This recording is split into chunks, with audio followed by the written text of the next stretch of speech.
Alright, hi, welcome to another low effort video just to keep the channel ticking along. It's come to this, we're doing another Q&A. I'm that devoid of inspiration at the moment, but seems like we've got a lot of great questions, so we'll just go through our phones and we'll see what questions come up that we feel like answering. So I'll start, you look for one while I'm going at it. I'm Pete and this is Trey obviously. Taf1 asks if Uncle Randy's based off of Cliff's stamp, and I will give it to Cliff. There is an amazing video by Cliff where he shows you how to use a knife, or he says it's broken and it's one of the best videos. I'll link it in the description. He said the blade's been put on upside down and he tries to cut backwards. That was probably the first bit of proper knife comedy I saw. It's about a 10-year-old video, so that was good. But yeah, the Uncle Randy character in general was inspired by lots of you all in the comments with your anecdotes of grandparents using knives and things not being the same now as they were in the old days, all that good stuff. So that's where that character comes from. This one asks RC13, how are your family and pets adjusting to the new house and how did they handle the moving process? What is your favourite new knife of 2020? And I'm looking forward to the Mini 945 BK that Benchmade just released pre-order on. So that must be a question for you. Well, we haven't moved yet. Our house is very much a construction zone at the moment. So I don't think we're going to be in here for another at least 6 weeks. So we've got, with regards to the pets though, I'm putting up my Husky fence. You can see my previous video on that. And we've got our cat outside shitting area just over there waiting to be attached to the house by the builder. So we're getting the builder to bore through our thick ass concrete walls, making a basil tunnel which we hope is going to be wide enough. Yeah, wide enough. And so yeah, they can go out into this little outdoor area to take a dump or to play. Don't know. What was the other questions? Best knife of 2020. You know what? I haven't had a particularly 2020 knife year, to be honest. All the knives I bought this year are from previous years. I am enjoying the new variations of things that are coming out, which I guess leads into the next half of your question about the Benchmade high-end 940s they're putting out. Stuff like the new bug out in carbon fibre, Elite or whatever it is, things like that seem to be doing a good job. It's been a bit devoid of creative inspiration, in my opinion, from lots of the companies that I would usually look to for creative inspiration. So yeah, nothing too much, but yeah, those Benchmades do look great. This is from Brad Griffin. Probably missed the cut-off. Not quite. Not so, my friend. Question. I'll be 57 in a week or so. I left far north Queensland in 2016 or 15 and went to live in Brisbane to look after a friend, and we had a relationship for some time. Anyway, I've wanted to pack up all the superfluous crap and sell/donate it so I can go back to far north Queensland and recreate a new life of living off the land. Is this just a pipe dream at my age, or should I just do it? I'm single, my kids are all adults, and my only obligations are really my 2 dogs. To put it in a question for you both, if you were to be in a similar situation when you reach my age, would you embark on this type of new adventure? Disclaimer. I did this in my teens, so I know how hard it can be. And then there's an easier question of, when is the next Dickhead Survival Camp video due? Well, it sounds like you might have it. You chose the question, so you might have some good advice for Brad. I think, although life is short and you shouldn't not do things just because of your age, I think that it is important to take into account a bit of an exit strategy of if you were to become unwell, what would you do? Mobility challenged, perhaps. Yeah. I guess it's a cruel reality. I mean, if you're living off the land, what are you really living in? Caravans and things like that are pretty difficult to get around in. Once you're old, Brad, I wouldn't say you're old now, but I guess in 20 years you could be old, and if it's a long-term strategy, don't know. And I guess with the whole, your kids are adults. Do they live near enough to help you where you're going? And vice versa. We're very reliant on my parents, and now that our children are, little and we need extra help. Is that something that you would want to do, or is that, that just depends on your individual family? I wouldn't say it's a pipe dream. I would say it's definitely doable, but you'd be wanting to do it with the expectation that it would at some point end and you would need to have like a more mobile or a more safe kind of fallback plan for your 70s and 80s, I guess. Unless you're happy to just cark it out in the bush, which you may well be, and that's totally cool too, but often these things change as we get older and feel more vulnerable, and I think you're still very much a changing person right up until the day you die, and even as you are at 55, where you still feel relatively physically able, I think there's something about aging that really does sort of make people a bit more hermitish and reliant and things on the structures of the society that we live in. Yeah. It's mobility. Mobility, there you go. Yeah. Krasmo Kramer asks... And I lost the video. Oh. I'm sure you've discussed this before, but I've been unable to find an answer. Please explain how you arrived at 17 degrees as the ideal sharpening angle for the knives tested in the knife lab. I understand the need for uniformity, but why 17? Thanks for answering. Stay healthy. Do you want to take this one, love? No. No, I chose 17 because I've always liked that extra bit of performance out of my knife in terms of I feel like a 17 degree edge is a lot sharper and cuts better than a 20 degree edge, being a little bit more delicate at the same time. If I could do it all again, I may stick to 20 because it seems to be something I get asked a lot. People don't like the 17 as much as they like the 20. So if I could start again from the beginning, I may well go 20, but my personal knives, they're all at 17 and I like it that way, unless it's something really big and doofy like this, which a 17 degree edge would probably go halfway up the face of the blade. But yeah, all my pocket knives, I settle on 17 because I find it does the job for me the best. Clary, he asks, what's it like celebrating in... No. What is celebrating Christmas in Australia like? I was going to ask it around the other way, but... Do you have an answer? Or? I guess the same as anywhere. Hot, usually. So the same as America. Yeah. Hot. No, but we still do all the same things. Everyone gets together with their family. You still cook a roast even though it's really hot. Yeah, the Christmas witch comes in the morning. You have your koalas grazing out in the front yard.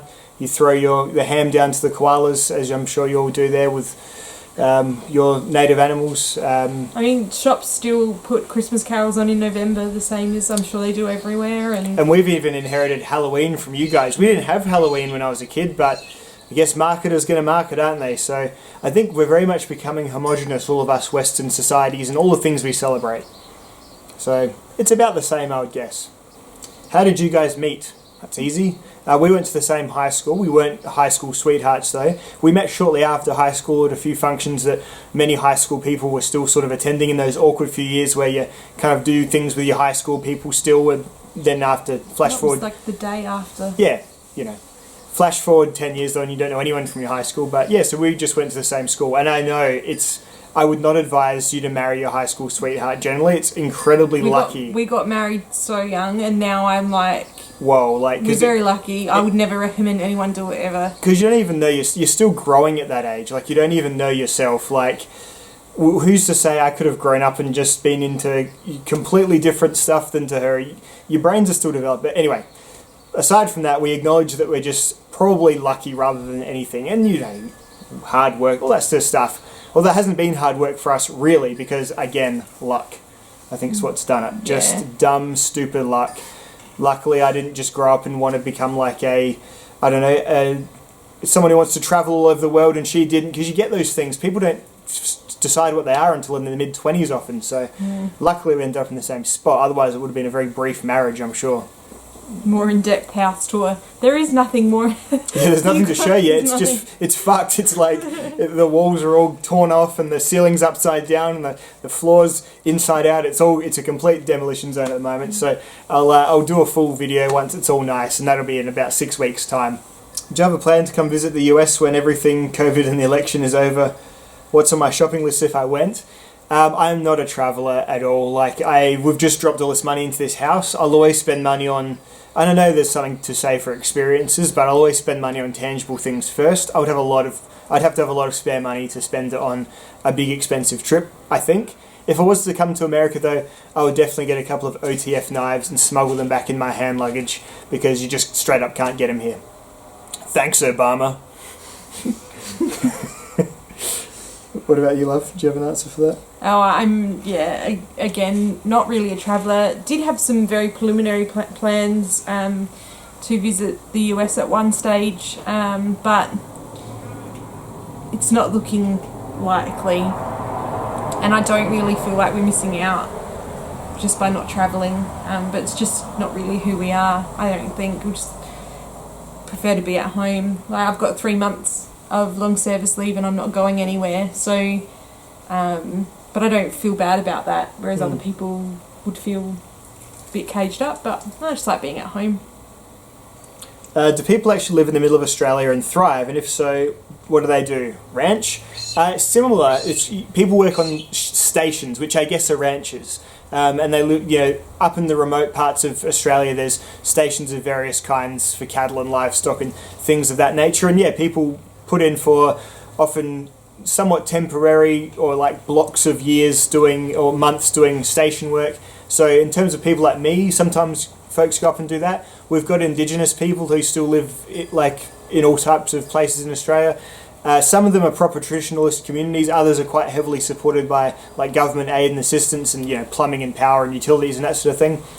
So yeah, people they at least cope and survive. Thrive is probably, it's very hard to thrive in the middle of Australia, but I'm sure they're up there and they're happy because they love their land. So maybe that's thriving after all. This one, Lone Star Dude asks, should I move to Australia? Well, it depends on what you expect from a country. I don't think we're perfect by any stretch. No, but then we've got stuff like if you have a baby, it doesn't cost you any money and things like that. If you go to the hospital, it's free, and we've got a pretty decent climate if you're okay with it being a bit on the warmer side. We've got pretty functional government systems, which again aren't perfect, but things work. You can get a driver's license pretty easily. There's not layers and layers of bureaucracy like some other Western. I talk to folks in Britain who really complain about the bureaucracy a bit. So I don't think we quite have that yet. So it's a nice country. There's nothing I would say too controversial about it, unless you're a real firearm or gun guy, because you'll find that whilst you can hunt here pretty freely, there is a lot of extra legislation and regulation about keeping and owning firearms and things like that, because we don't have all the self-defense stuff that you guys have.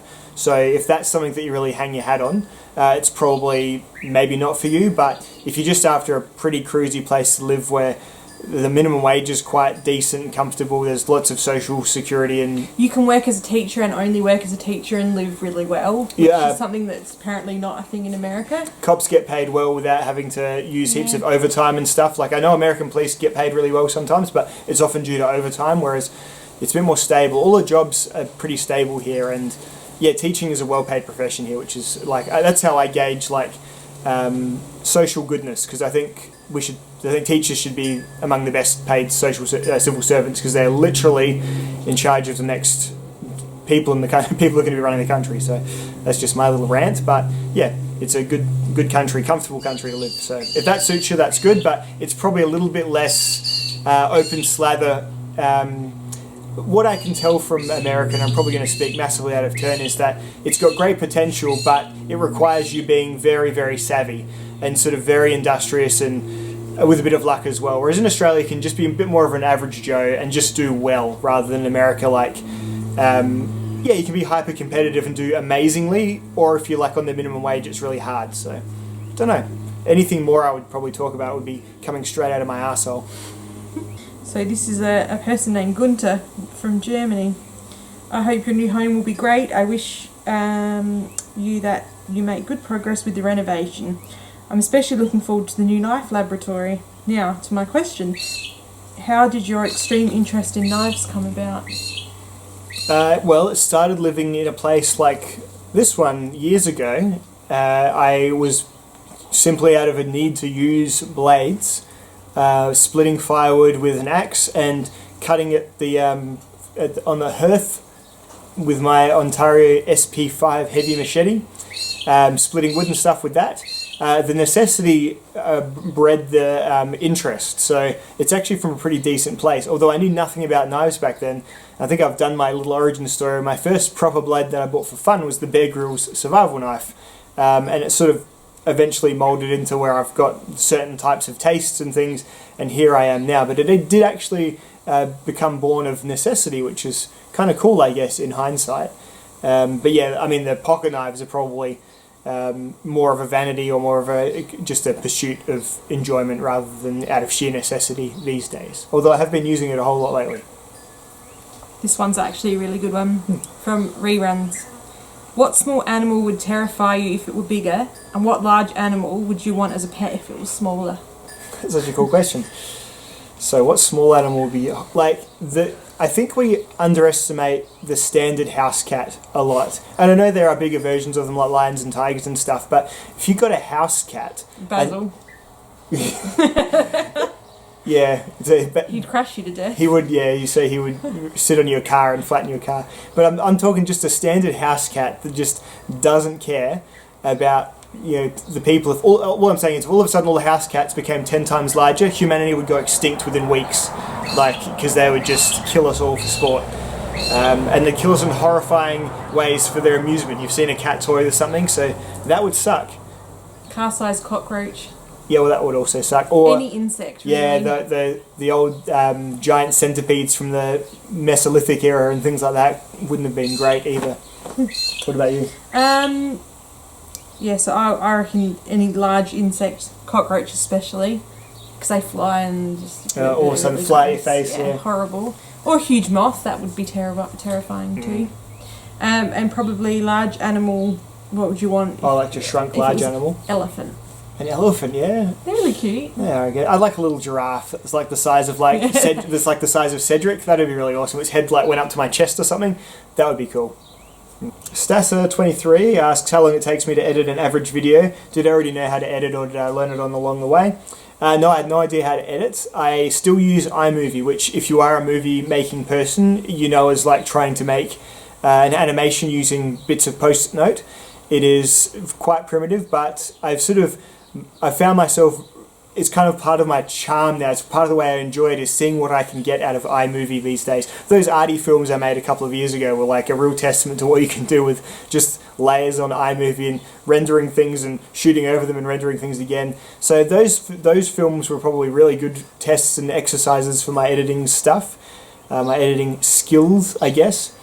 An average video would probably take me, I often do the same video probably about 5 or 6 times, just because I do everything in one long take usually, then I trim it up and stuff. So I'd say probably 8 hours per video, including editing. Editing, usually I'm quite quick on editing, takes me about 2 hours. Actually getting the video concepts done takes probably about the first 6. So I'm probably about 80% shooting and concept, and 20% editing. And this person, Carl, he's got some very strong feelings about why he needs to know.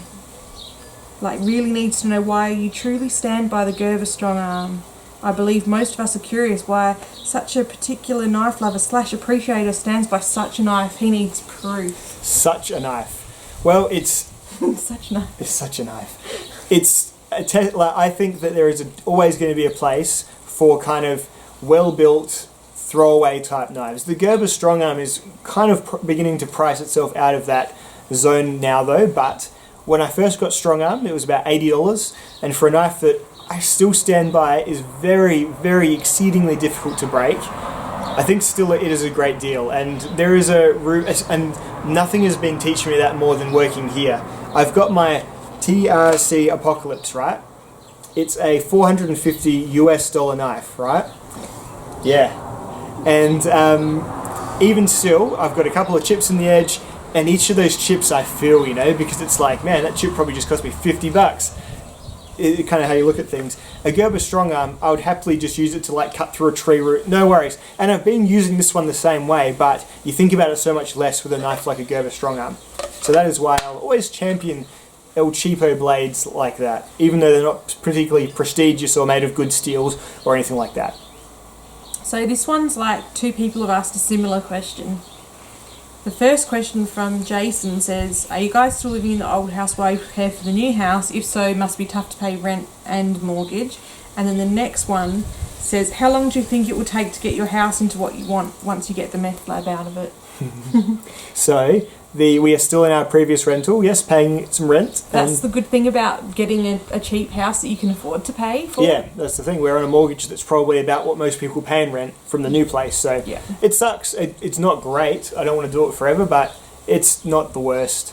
And then yeah, but we're hoping about another 6 more weeks until we're finished here, and then like a big moving day and getting things just the way we want them. So we're hoping by Christmas. We're still hoping.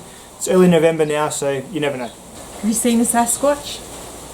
We don't have Sasquatch in our country. We have Bunyip. I think every country has their cryptids, and Bunyip is ours. And there's lots of other ones as well. Like we have our own versions of skinwalkers from the indigenous folks and all that, but no Bigfoots or abominable snowmen or anything like that here. Tom Brown starts with a compliment about how great we are. Thank you, Tom. He thanks you for putting up with me and this content and this endeavour.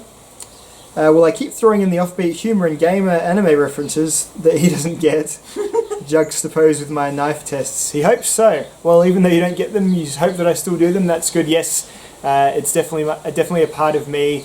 I find it's a great balance for me. If I get too far into video games or too far into knives, my happiness isn't quite there, so I need the two to be overlapping all the time. I obviously have two very strong interests, and they need to sort of always be singing in harmony, and what better way than to pair up some Persona 5 music to the back as the backing track of a knife test. So this one's, Joe Perry's got a few questions first. He'd love to know about our parenting style. What do you think our parenting style is? We're very much based in routine. So we've always had routine from when our kids were born, like bath time at a certain time. Even with an infant, just doing it more for us than the infant, but so we've always been heavily onto routine. We're very open with our kids, like we give our kids frank answers about everything. Obviously keeping things age appropriate, but we'll never lie to our kids, like apart from the holiday traditional sort of stuff. But we never lie to them about if they ask us confronting questions about things. We find that causes less fixation, obsession on the the scarier parts of life. And I've always thought that if you just be honest with your kids, they'll thank you for it, at least if not now, later. I think we're fairly calm parents. Yeah, we don't argue in front of. We don't really argue much, but we just try and be. We're a united front. We sort of put our marriage on just as much of a priority as our parenting, and professional parents will sort of decry that a little bit, but we always figure this is the foundation of what made the kids. It's going to be there once the kids have unceremoniously fucked off. I did it to my dad. I was like, hey, I've got a job, see ya. And Dad would be like, whoa, that was, within 3 months of me being completely to live at home. We were both there. Yeah, we were living at my dad's house, and sure enough, we were just like, bleh. And then my sister was like, bleh. And so, Dad was left like, I think it worked out fine for him, but I think you get a lot of couples who, their kids grow up, and because they've spent their whole lives being nothing but parents, they've got nothing to talk about. The house is empty all of a sudden, this whole empty nest syndrome. So we've been really actively aware of that, and definitely keeping us as a couple first. I think that's where the routine really has come in, because we very much like them to have a bedtime. Yep. So that we can plan. We know that after 7:30, 8 o'clock, the kids are in bed. 2.6 intercourses a week. Routine. No, but we're very much. And we figure, what better thing can we show our kids than being a normal couple who doesn't live a crazy, dramatic roller coaster of a life, so then they can expect the same from when they're finding their own partners to settle down with. That being said, we're still fairly busy. Oh, we do heaps of stuff. What I'm getting at is like a lot of people that we know, they're always chasing that next exciting thing, which inevitably is followed by a crash down, and kids are so receptive to this zigzag that your life runs at that they wonder why their kids have anxiety and have issues and stuff, and it's like our kid has anxiety. I know, but we just try and keep things on a nice even straight line, just rooted in family values. And it's funny because it's not, but I think it's just so true. The best thing you can show your kids is a healthy relationship, and I think that's what we've always tried to do. You just try and model behaviour, I suppose, and hope that that's what you get, but I don't know if that's always what you do get, but yeah, it's funny. It's you go into it a lot with things thinking how you have an idea of how it's all going to go, and you do need to be very flexible, but a few basic things you can absolutely stick to, and just don't try and have a million rules in your house. Have just like 5 good ones, and that's kind of the best way you can do it, I think. And then he says, how has the cough affected school and work for your family? I mean, it's not just a cough. Oh, the cry. I was wondering what he meant. Yeah, I assume you mean COVID. Do I have a cough that I don't know about? I'm always like, it's like I haven't noticed. So we've incredibly lucky. Australia's got 0 cases right now. So they're in quarantine. Yeah, so we're getting returning travellers who stay in hotels, and then they don't come out of the hotels until they're negative.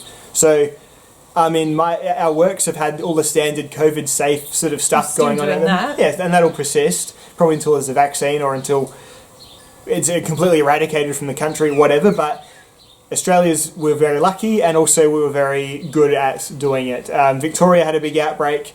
They locked down like crazy, and they had a shit 3 months. They had a dreadful 3 months. So they've gone from thousands a day. They went from 700 a day new cases in Victoria within 3 months down to 0 new cases a day. People are it's crazy that this thing's political, and the lockdown does affect people, and Victoria's got those offshoots of people who are going to protests about all the things, all that sort of stuff.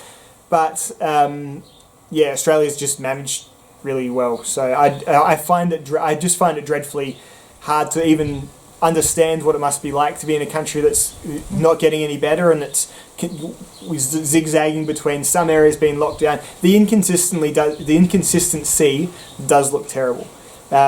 We being the benefit. You hear 100,000 cases in a day in a country, and you just feel, and it's terrifying. Yeah, it's like that's how it could have been here, or at least because we've got 10% of the American population. So even if we're having 12,000 new cases a day would be the equivalent here. So that just blows my mind right now, like that's even happening anywhere. But it's just a mix of, we're an island nation to start with, so that's helped. It came here late. Which, helped as well. And then I guess we just did kind of what the government... The government shut the borders. All the states kind of became their own little safe zones for... Bro, it's been the last year. It's been the worst year. Like, it's sucked for, like, a lot of people for a lot of reasons. But we're looking at going into next year by almost being 0 cases in the country, like, by 2021. So it could change. But... so it's been okay in Australia. It's affected everything, but it's not been terrible. All our grandparents are still alive, so... Do I think the Benchmade 940 is overpriced? Yeah, I guess for the standard aluminium S30V knife, yeah, it could be cheaper. I mean, it's American made. I'm not hugely good at commentating on how much things should cost. What Benchmade should do is put it in their custom shop. Why? No one wants a mini 940. We want a custom 940 where you can choose all of our own things. So that's my comment on the 940 for this video. This one's a good question. James Healy asks, I want to get my parents some nice-ish kitchen knives, but I cannot break them of the dishwasher habit. With that in mind, I'm liking the Victorinox Fibrox. Is that right? Yeah, Ferox. I think your Fibrox. Yeah, this is Fibrox. There's I wanted to try out. Do you have any recommendations? If they're dishwasher set, then that is the safest. We put our Falcon Even and Spyderco's in the dishwasher too, and they've done okay. They're Veggie 10, so they're not going to rust. With a little bit, if you do see beads of rust, you can literally get it off with the scourer with the rough side of a sponge and detergent. So those are good. They don't make those Spyderco ones anymore that I like. The Falcon Evens are great. Because I think you only need 3 kitchen knives. Like, you really do. You need, like, a nice Santoku for vegetables and stuff. You need a good big chef's knife. And then you need a smaller paring knife. So you could literally do 3 Falcon Even kitchen knives. The 3 they make, I think. But, I would otherwise just, really safely go with the Victorinoxes. Cold Steel have some good new ones as well that I haven't tried. But ones I have tried, Falcon Even and Spyderco. No worries at all. This person had some suggestions. Mora's kitchen knives. I would absolutely not be surprised if they're amazing too. So, he plans for a Dickhead DIY series on your home renos. Oh, we forgot to answer Brad's question about the Dickhead survival as well. It's just one of those things, Brad, I just keep putting off. But that's probably not a bad idea. I could definitely do like an unskilled home improvement sort of show. But I'm just not sure whether this audience would watch. Like, I not that I'm chasing views.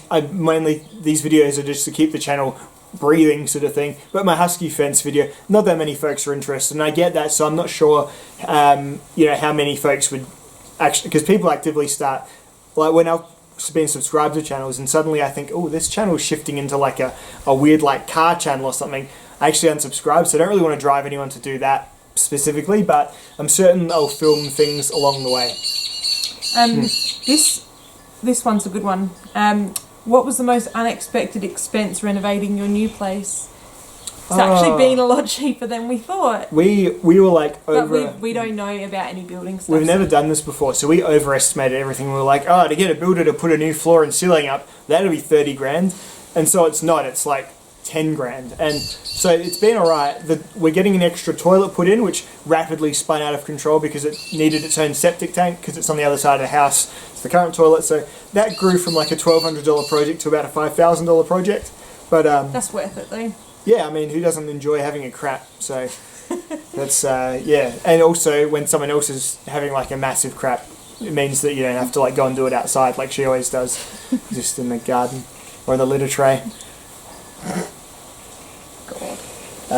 Yeah, so that's kind of what blown up, but everything else has been pleasantly okay. Yeah, good rates here for things like that. You're good at getting the questions. I answer a question and I'm like, It's because you were doing most of the talking, probably. What blade geometry stands out to you? How do you prefer to grind? Oh, how do you prefer the grind and your tip orientation? Just the tip. Just the tip. How about handles, carry styles? Oh my gosh, there's so many questions in this question. Oh, it goes on. Whoa. Alright. Jeez. It's beyond me. Okay, so I like hollow ground knives for basically everything, apart from like renovating a house with. Handles, nice and neutral, barrel styled handles. I like tip down. I like a sheath that has a drop to it if it's a fixed blade knife. I don't like being poked in my little love handle here by the top of my knife. Depreciating value versus just getting cheap knives. A mix of both. Cheap knives are great for things like this where you don't care really what happens to them, but an expensive knife you kind of develop a bit more of a bond with. Shut up, it's kind of true. Like you get like my Spidey Chef is my Spidey Chef, my TRM Adam is my TRM Adam, and I've got no doubt by the end of this my QSP parrot thing that I'm using will be mine, but yeah. Shut up. What knife do I like the most? Okay. Yeah, I like the Benchmade 940. It's classically my favourite knife. It just is. I like everything about how it looks and just the general thought behind it. And what does my junk knife drawer look like? Oh, my junk knife drawer. It's actually minimal now. I just gave or threw a lot of them away in the process of moving, so minimal. One. When is Bricky going to get an Instagram account or podcast? Oh, I'm so worried about pushing that. I'm amazed that people find it funny, to be honest. Like, I'm always amazed at pushing it too far and being like, "Okay, Bricky sucks now. Just stop it." And I think a few people are, but yeah. So I'm gonna keep Bricky as it is. I might put him on a T-shirt or something one of these days if I have the time to think about it. The T-shirts seem to do okay every now and then. Someone wants to support me by actually buying a tangible thing. So a Bricky shirt might be on the horizon, but nothing else, I wouldn't say. Oh, this is quite a cute question, but I already know your answer. Hopefully this makes it in, he says. Do you ever plan on making/designing knives? Also, you could use your cut-off sisal for a micarta substrate. That's a pretty cool idea.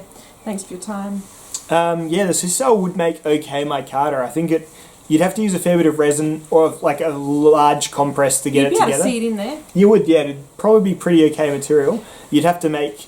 Once I'm set up in there, I might do a big press and see if I can make some micarta with it. That'd be an okay concept. What was the other question? I think that was it. Meanwhile, Sam's asking our favourite easy meal to cook.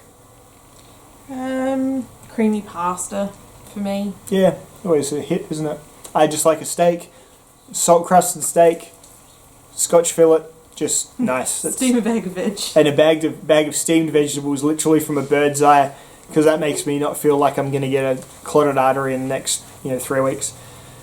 I have a tool making workshop combo and I can't sharpen more knives. I would love to buy more expensive knives, but how should I sharpen?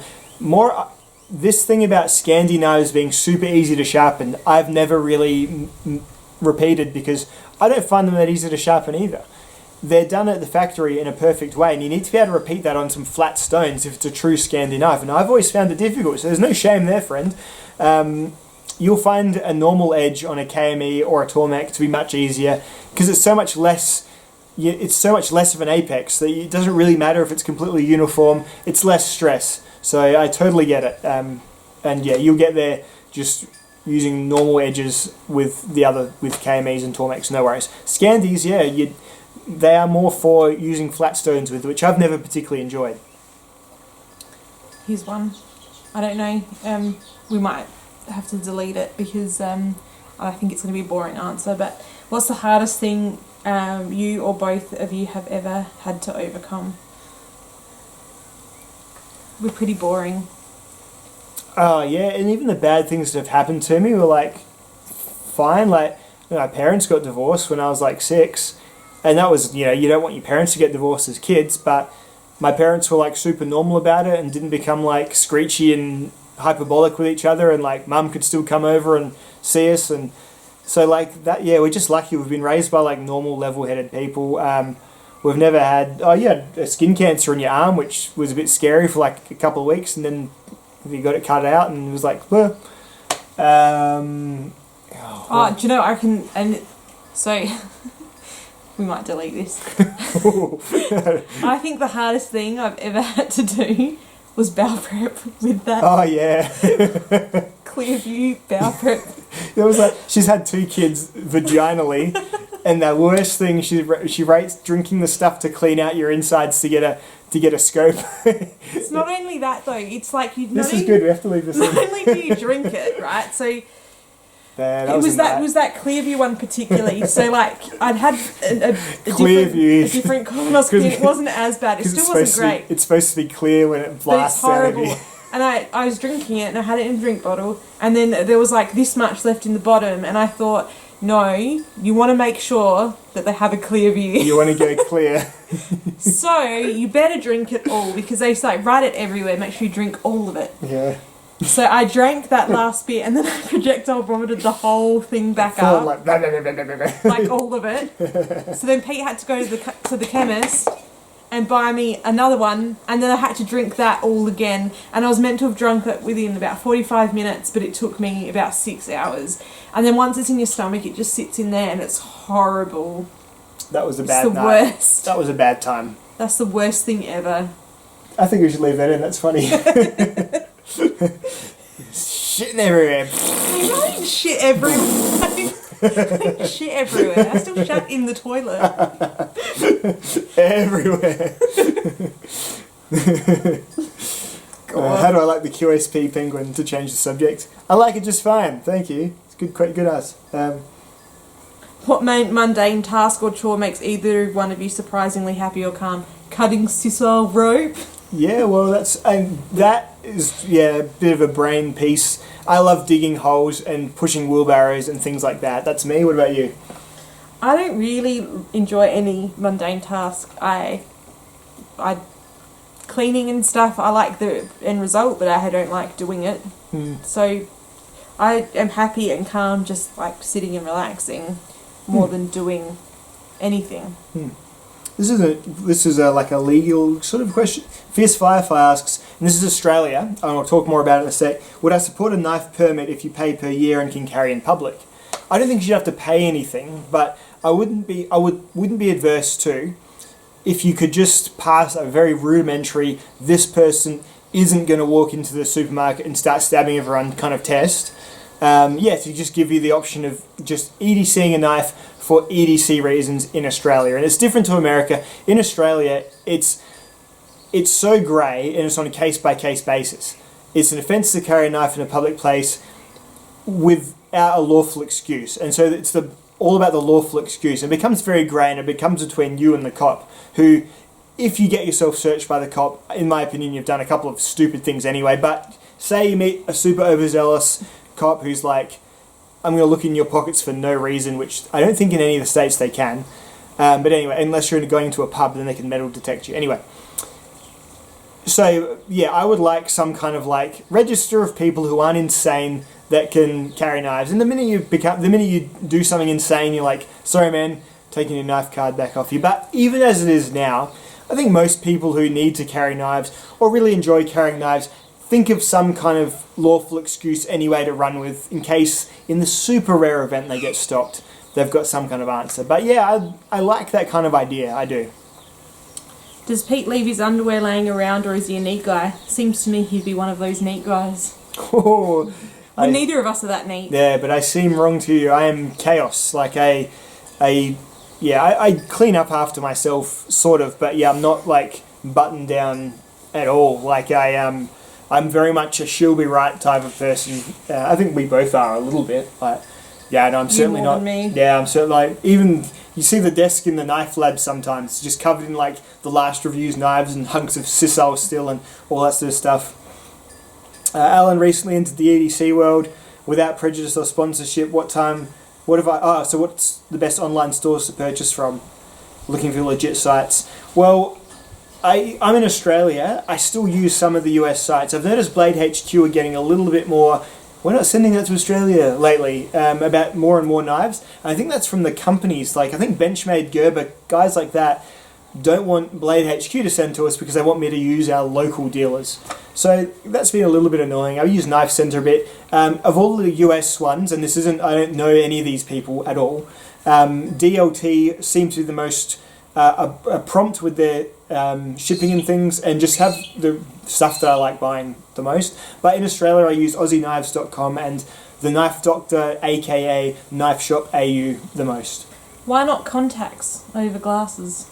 I've tried contacts. I just would find I'd get lazy, have my glasses sitting there, be like, what do I want to do right now at 7 in the morning? Do I want to fish around in my fucking eyeball for... No, I'll just grab my glasses and chuck them on my face. So that's really the main thing. And also glasses doublers are great eye protection for like garden work, stuff like that. It does do a little bit, so that's why I usually steer towards glasses. I will get the laser surgery one day when all of my expenses are paid and I truly have nothing else to spend money on. You know how when like your dad turned like 50 and he bought a metal detector and a drone? When I'm that age and have nothing else to spend my money on, I'll get my eyes fixed rather than get a boat, a drone or a metal detector. And I tried them, and the optometrist had to pretty much wrestle me to like get my eye open. I apparently have a very strong blink reflex. You knew? That's why I married her. It's just too hard. So I just stick with the glasses. What's my least favourite anime? Oh, I mean, there's just so many that I start that just didn't grab me at all. And I was like, ugh. I mean, my least favourite anime are probably some of those off-brand weird Netflix ones that they make. Yeah, I wouldn't say I know that many to have a proper least favourite. And what's my favourite cold steel knife? The American Lawman is my favourite cold steel knife. This one's a long one. It's similar to before. How did you meet and seduce such a fine, gorgeous, intelligent, beautiful lady-like tree? No offence. I can see why you're reading this question. Also, the reason is because I want to come to this. This goes forever. Next time the opportunity, would you be so kind as to redo the CPM 4 steel extreme edge retention test with a 13-degree angle? Whoa, he's a madman. Jeez, that last 17-degree guy must be sitting at home, his head just fucking popped off. Yeah, no, I think I'm settled on my method. There'll always be episodes of the Knife Lab where I go crazy.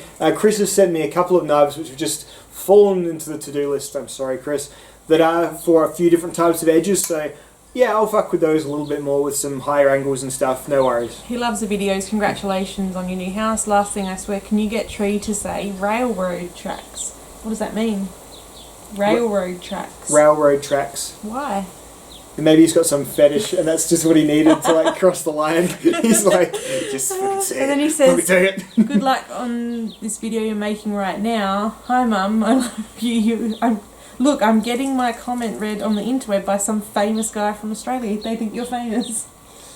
I did get recognised the other day for the second or third time and that was unusual.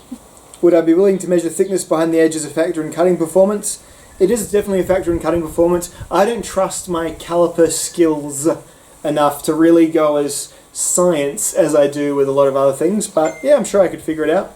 Serious question, Pete. if you were out in the ocean, no boat, treading water with a big female great white slowly circling, and why female? Brushing up against you. No, it's going to become a sex question in a minute. Would you fuck her? You have one knife to fend it off, what would it be? Keep in mind you're out there for a long time. If the knife is too heavy, it will drag you under. How heavy is this knife? Well, Oh, hang on. You do have goggles or snorkel. You can't swim though, so you're fucked. I am doomed. So I wouldn't be out there in the first place. I don't This blame is like, you know, how I've been watching all those shark attack videos lately. What knife and why? Would you choose the same knife in the same scenario with a 18-foot saltwater croc? I'm going to go with my TRC Apocalypse. It's made of Elmax steel. It's stout and it's slightly heavy, but it's still nice and pointy. You could fight off an animal with this probably as well as with any sort of other knife, I guess, given that I have no skills in doing such a feat. Since you usually use Final Fantasy music as background music, I really have to ask, what's your favourite and least favourite Final Fantasy and why? Does your wife share your appreciation for gaming? Also, when is the plot twist episode where you review Rope? Well, my favourite Final Fantasy is... does every Final Fantasy person have one true favourite? They don't. So my two favourites are Final Fantasy 9 and Final Fantasy 12. 9 for the story and characters, 12 for just the general way it plays. How's the question go then? Oh, do you like games? Yeah, I think they're okay. I generally, I love Animal Crossing. You love Mario Odyssey. Yeah, I do love Mario Odyssey. She absolutely smashes Mario Odyssey, loves that. Sometimes we'll replay that with our daughter. But maybe it's a time thing. Yeah. And when I'm the kids have gone to bed, I generally would rather just sit and relax and play a game. Like we started playing The Last of Us, which obviously we can't play with the kids around. Yeah, that's sort of just and I would have loved to have played that, but I find it difficult, so I need you to help me, and then sometimes you're not there, and yeah. So yeah, I don't know, give it about a B. She gives gaming a B, just gaming in general a B.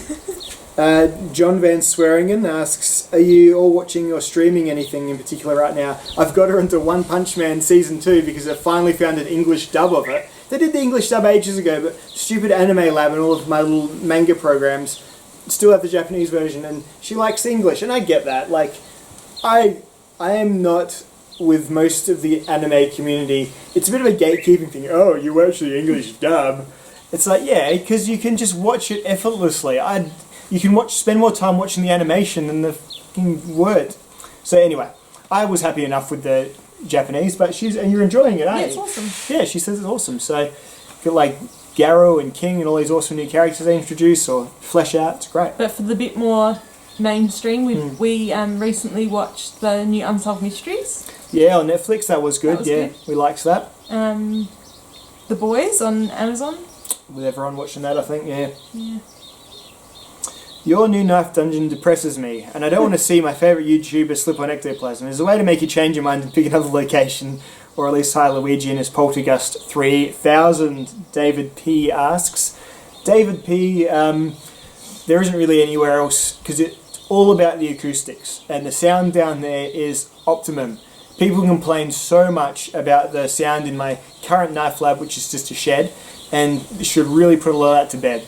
And I'm beginning to think the ghost that is down there is one of those sexy Japanese ghosts. So I'm hoping to pick up and maybe have a bit of a guest, special guest in the bedroom at some point. She's all like, yeah, hot. I've been told that "how's your pie" is a common Australian greeting. Can you confirm if this is true? I can't tell if this is a serious question. How's your pie? How's your pie? How's your pie? No, I've never heard that. Unless it's from a part of Australia that, I don't know, that we do have some places that say weird things, but not in my place anyway. I've never heard that one. I mean, I've definitely caught myself saying "g'day" to someone, and you kind of internally go, "Oh, why are you saying that?" James McKenzie quickly asks where you can buy TRM Atom knives in Australia. You just got to buy them from TRM's site. There is no other place to get TRM knives. Like, it's a common complaint about them that they are bloody hard to get. But you can certainly order from their website and they'll send them to you with a slight shipping increase. Alright. What's your wife's favourite knife and why? If there's no particular one, I would challenge your wife to do daily tasks all day long. Making toast, apple peeling, bread cutting, prying on the door lock. Why would I do that? Only using a Recon Tanto or It's the Cold Steel Recon Tanto. It's like a big, aggressive... There's many people say, that's a good one. I'd like to know too. Right, if she doesn't have a favourite, obviously she's not using them enough, right? So do you have a favourite knife? No. But when there's one, you know, you like the Kaiser Gemini. Yeah, that was pretty good. Only because it was like... But I mean, I wouldn't ever They're really all need like these days. Yeah, but I didn't ever really need to use it because really, even when there's no knife, you just use something else to open it, like a rusty spatula. She opened the box with a rusty spatula she found in the dirt here the other day, and I'm like, this was like a foot away from it. It wasn't, though. It was in the car, which was parked here. And you know what? It was fine. It opened the box just fine. I even took a video of it for you. So yes, the answer to your question is rusty spatula. Salty Doggy goes on a big spiel about his favourite movie scene, which was from Rambo, involving knives. What's my favourite movie knife scene? So, someone using knives to good effect in a movie. Well, probably the classic knife scene in a movie, if you ask me. It doesn't really focus on the knife, it focuses on, you know, the act of using a knife, is the Alien scene where Lance Henriksen puts his hand on the table, and because he is a replicant or whatever the androids are in Alien called, he does the really fast knife between the fingers. That's probably my favourite. Yeah, I've got to do all this yard work and you'll lose a finger and not be able to finish any of it. Right. And I don't notice knives in movies, so don't know. If your cat could speak, what type of British accent do you think it would have? If Basil had a British accent, Cockney. Nah, I think it'd funny. be like a really droll, like, is that like a real deep, like a fat man, like, ugh. No, to me it's like Vicky Pollard. Yeah, maybe. Because he's a bit dumb. Yeah, that's true. My opinion on wee knives is they make fine, yet sometimes slightly uninspired knives, or, I don't know, sort of needlessly make many knives and kind of drown themselves out in sheer volume of knives, but they all seem to be well put together. Various people complain that they should be doing a bit better with their M390 steel, and that's possible. Like, you can get a lot out of that steel that maybe they don't just yet. But I have no real strong opinion on them either way. They're probably like B tier. Why didn't you use invisible fencing? Oh, for the dog, that's like the electric stuff. Ada would power through that shit. Also, she would just fucking keep running. And also, it's invisible, and this will be good when it's got some green growing on it. That's the main thing. People can see in straight up the road, like if there wasn't a fence there, and so once it's all grown up, it'll be great. Sorry to speak over you there, dear. What collecting obsession or madness do you two share? Oh, we don't. I don't think you collect anything. Like, No. nah, she's not as focused on her interests as I am. So, yeah. Oh, Pete, would you consider your love of knives a fetish? Does it carry over into your love life? Cheers. Ooh. He edited it because first he asked Cedric, and then he says, "Sorry, Pete. Thanks, Mick. I'm new. I've only watched a handful of videos. He likes your style." When Cedric is dead, the channel name will change. Like, it's because I'll be too like, it'll remind me all the time. So, and this could be any time now. He is ancient. He's like, yeah, struggling every day. Tell the children every day you go pat your dog. We're happy he's here. So, yes, that shouldn't be a problem for too much longer. What was the question? Do you consider your love of knives a fetish? A fetish? No, we don't do any knife play in the bedroom. Really, it's just. I like to not cross those streams too much. Hate to be doing a video and stand up and I've got a massive erection because it's reminded me of the last time I fetishized knives in a practical sense. So no. Which of your pets offers the best bang for buck? They're guessing Cedric. Oh. The dogs were cheap, but this has changed. So when we bought our dogs, we didn't know about puppy mills, and since then, Cedric is a puppy mill dog. I didn't Sad know, but true. I didn't know that it existed. So we just bought him from a pet shop. We can't put him back. We didn't know. So he was only like $550. But as it turns out now, to buy, and because that practice has pretty much stopped altogether as far as I know. You can't just go to a pet shop in Adelaide, in Adelaide or in South Australia or anywhere, and just buy like a dog, like really in like a mall or somewhere though. Maybe. So I think a retriever now costs about anywhere between $3,000 and $5,000 for a purebred one, yeah. So I don't know, bang for the buck. Yeah, Ada was a good deal. Like Ada's, she was cheap. I mean, she's still like not. Her body still works, so like she's still. But she's also like. She's required great expense all through her life as well, and that sort of trails into Neve's Knives' question about Huskies being escape artists, because he or she, I'm not sure if he or Kara is the dog trainer.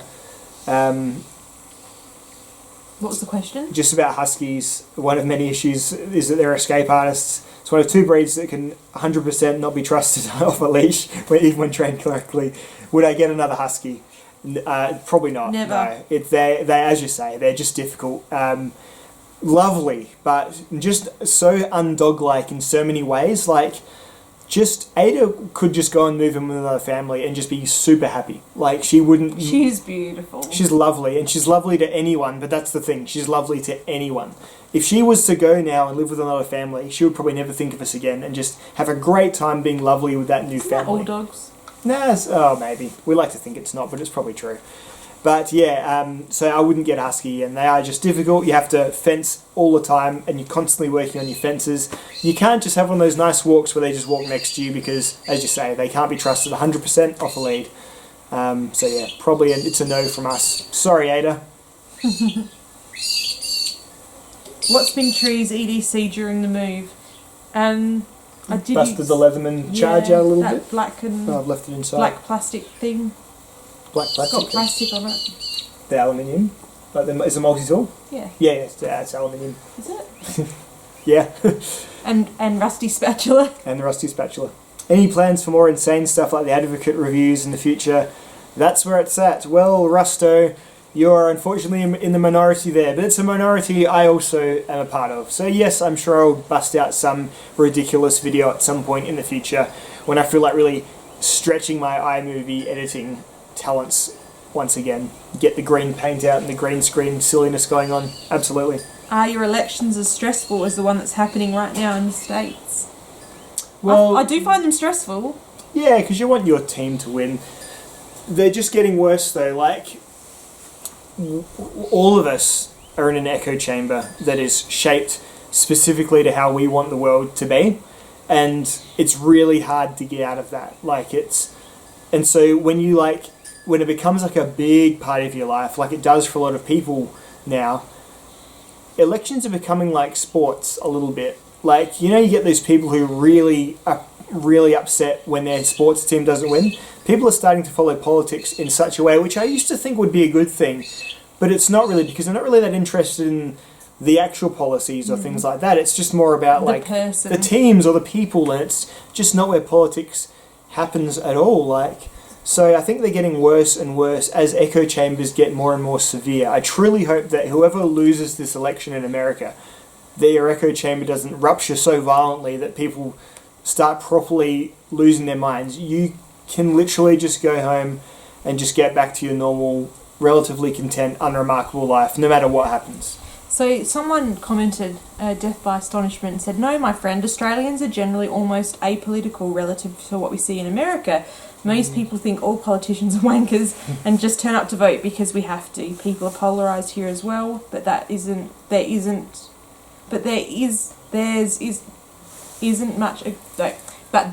much aggression between the parties."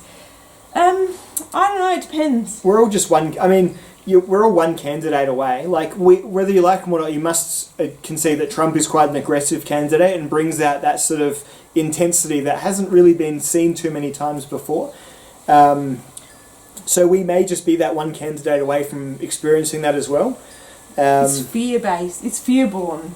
People get scared and it brings out all sorts of things. But I don't know. I'd like to think I know it's controversial by by American standards, but I think having the vote be compulsory is really good for a lot of reasons.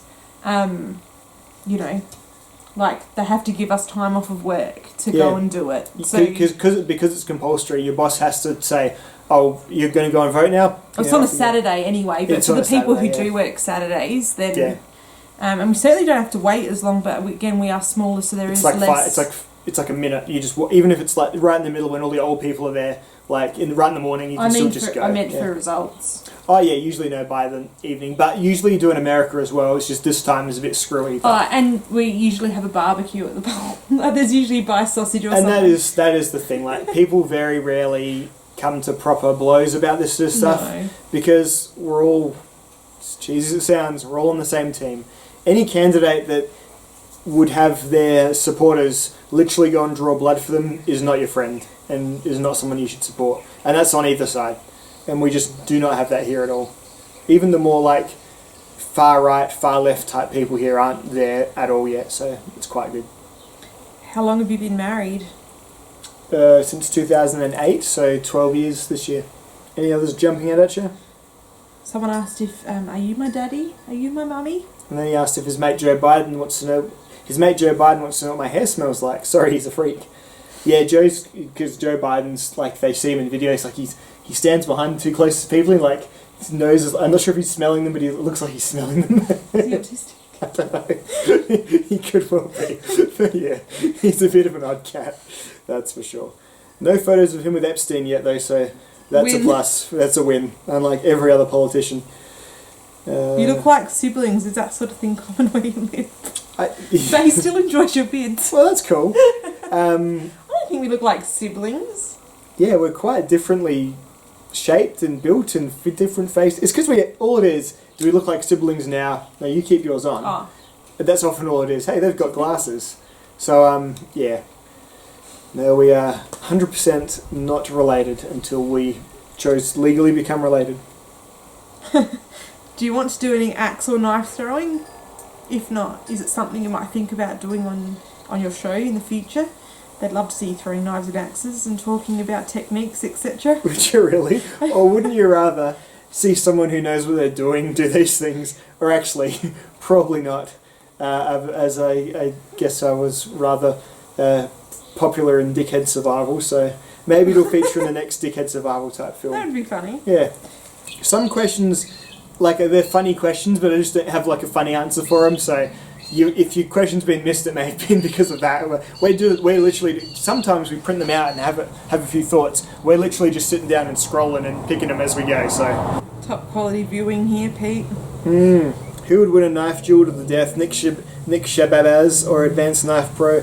And which do you think they'd pick as their dueling weapon? Well, I think it's pretty obvious because Nick's LBHs don't really grab onto the larger handles of the more warlike knives, as well as AKB's big old mitts would. So I would say that Nick would show up with a Boost Blades arrow and be supremely trounced by old bro showing up with some kind of Golok or zombie-themed chopper. So sorry, Nikolai, it is Advanced Knife Bro all the way for me. 10-1 odds on that one. What veggie or fruit are you most excited to cultivate at your new house? Oh, that's a nice question.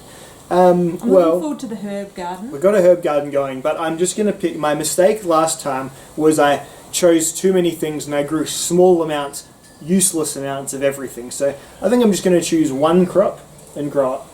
Just one thing. So what do we like? Well, I think we have to do some rosemary. No, I'm talking... Yeah, so that'll go in the herb garden. Yeah, but like... I'm thinking of like getting a bit of land and just making it... You have a mandarin tree. Yeah, well, that's true. We've got lots of... An orange tree. Apricot. Apple. We are going to grow fruit trees, that's right. Yeah. So that's like... Probably not veggies or anything. Nah. That didn't work out so well last time. One ear of corn. One ear of corn after probably you put like 60 litres of water a day on it. So my daughter grows like 1 ear of corn. She still talks about how great it was, but it's like Thanos, all that for an ear of corn. You know. Favourite films, least favourite films. My favourite film is Dread. My least favourite film is probably the Dragon Ball movie, Dragon Ball Evolution. That movie was literally the most horrible thing that's been made by Hollywood in the last 30 years. My favourite movie is all the Jurassic Park movies. Always. She likes Jurassic. Is Jurassic World your favourite or Jurassic Park 1? Jurassic. Probably still Jurassic Park 1, but I did really like Jurassic World. It's a steep decline in quality after those two, though. It's like the first of the two series were great, don't you reckon? The others are great too. Yeah, they're good, but they're not great like those two are great. I'd say Jurassic World is a properly good movie. The Fallen Kingdom was like, it's a fine movie, but... Look, the latest one was average, but I still liked it. And least favourite, I don't know, I just turn things off if I didn't like them, so I don't know. We generally know if we're going to like a movie even before we go to the cinemas and see it, so, yeah. What are my thoughts on traditional knives? I can stand having like one at a time. When I don't have one, I always tell myself, I should get a traditional knife. Then I get it, barely use it, and I'm like, eh. So, I think I'm just going to need to admit to myself that it's not for me at this junction in my life anyway. Especially now I'm doing all this sort of like outsidey stuff with my pocket knife where I like to have fast access and all that good stuff. Thoughts on Final Fantasy 16? The newly announced Final Fantasy 16 is like back to the medieval setting. Kind of an unremarkable graphical engine given that it's on the PS5 and stuff, which was surprising. Not that I particularly care about graphics, but it didn't look amazing like a lot of the other PS5 games are looking, so hopefully it means they're going for massive world, long draw distances, all that good stuff. So I'm excited. I'm excited to see them move away from like kind of the whole every character looks like gacked kind of thing that they're doing in all of them now. So that can only be a good thing. Has there been a knife purchase which I've been reluctant or did not tell you about? If so, which ones and what was the reason? So I'll never like hide anything because that's like a cancer in a marriage. But I generally don't really, because she's not that interested, I don't sort of keep her constantly informed. One that I had a little bit of like, about my buddy Chris. He's very much like, hey man, I've got this, do you want it for a good price? And like, it's really hard to say no. So this quite recently, but I pay him with like my channel money and stuff that comes in. So I just sort of see it as a not really affecting us kind of thing. But yeah, this... But you put that on yourself, I don't actually care. Yeah, exactly. So, but I guess I didn't write up to her saying, hey, guess what, I just bought a $450 large survival knife. And because I just don't expect to be told off, but I also don't expect like an applause yeah, either. That's so cool. Yeah, take me now, make love to me, Randy, make love to me. So, yeah, that's kind of where that sits. But yeah, no secrets here, but certainly, because I make videos on all of them, and she watches all my videos, so there's no secrets, but yeah, she watches all my videos. But yeah, that's kind of where that sits. And I think we're at the end of our Q&As. If I missed your question, I'm sorry, it was probably because either it went into the bin drawer or it was about... We don't talk about work. We don't really talk about, hey, where do you live? What's your address? All that sort of stuff. So those sorts of things. Or maybe I just didn't have a funny enough answer for your probably very funny question. Anyway, my friends, thank you all for watching. Bye. See you all in the next video. Ta-ta.